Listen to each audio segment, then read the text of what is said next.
Metagross is one of the most terrifying Pokémon to face in the wild, preying upon Piloswine and Solrock alike. It eats with the mouth on its stomach by smashing its prey into the ground with its massive weight. Even the offspring of such a monster must be pretty scary too, right? Well, not exactly. A simple observation of Beldum or Metang will yield no organ that can be used to consume things. Many scientists believe that Metagross's mouth is formed when two Metang fuse together.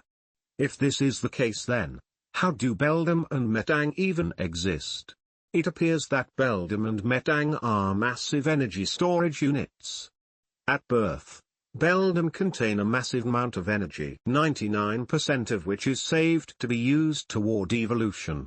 Beldum are somewhat unstable, however, and sometimes lose all of this energy. Upon fusing with another Beldum, however, it only needs to store about 25% of this original energy.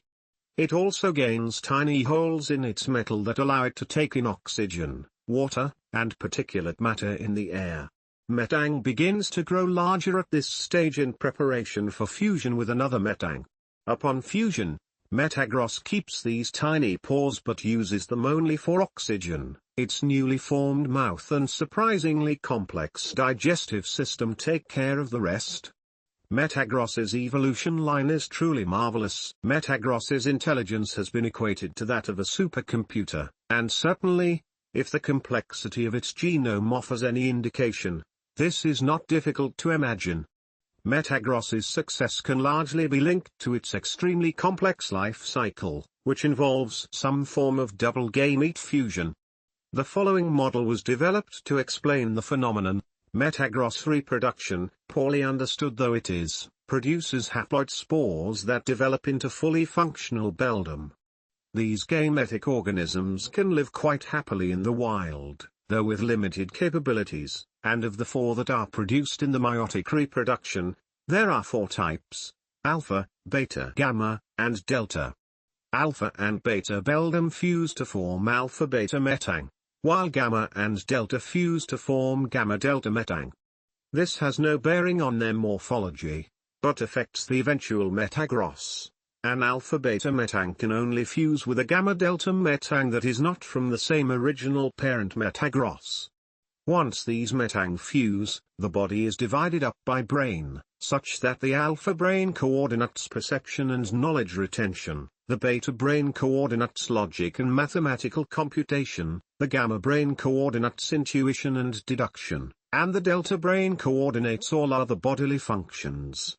Even after fusion, it is estimated that it takes at least a month before the Metagross is fully mature and can start producing its own offspring. Interestingly, while Metagross is most commonly associated with Hoenn thanks to the patronage of its former champion, Steven, it is in fact endemic to Unova, where a small native population resides in the Giant Chasm, although research specimens of Beldum have been known to escape in the past, where they have been quickly wiped out.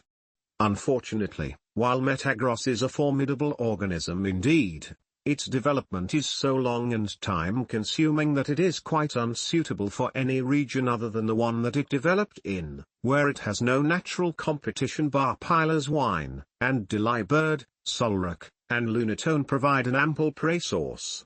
When tested in any region other than the Giant Chasm, the Beldum gametes are wiped out within days. Indeed, although Metagross release thousands of Beldum spores, less than 1% of them go on to form a Metagross. And when you consider that it takes 4 Beldum to make a Metagross, this is quite alarmingly wasteful.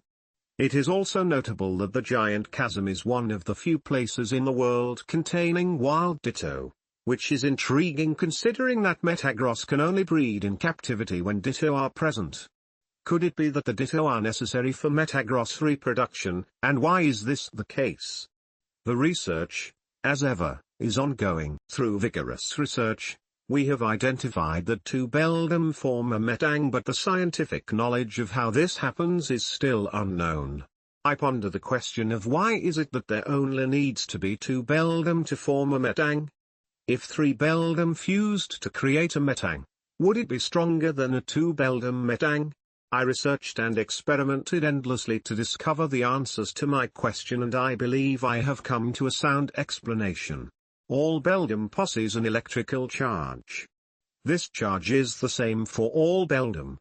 These charges prefer to be with another of the same charge, which is why the beldam form. Once two beldam form, the charges are satisfied, and no longer have the need to search out more of the same charges, which is why only two beldam form a Metang beldam, and its family are a strange batch of Pokemon in that they fuse together to evolve. Two beldam are required to electromagnetically bind and form a Metang, while two Metang are required to bind to form a Metagross. As we can see, four beldam are required to fuse to attain a Metagross.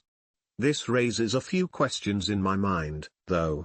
For one, can these Pokemon fuse at will, or is there a special force driving the evolution? It may be possible that the stronger a beldam gets, the more powerful its electromagnetic field becomes, and the more easily it can bind to another beldam. The same may be true for Metang. One needs to note that while these Pokemon fuse, their internal organs may not. It has been documented that Metagross has 4 brains, one from each beldam. Scientists are currently wondering how beldam can combine to form a Metagross, considering 4 beldam are not near the size of one Metagross. One popular theory suggests that beldam uses its magnetic powers to attract scrap metal and form parts of the body of Metang, who in turn does the same for Metagross. Another question that some have raised is whether or not it is possible to make a Metagross directly from 4 beldam. Scientists are currently subjecting beldam to intense amounts of electromagnetic waves to see if they can directly bind together to form a Metagross. Though this research is supposedly top secret and dangerous,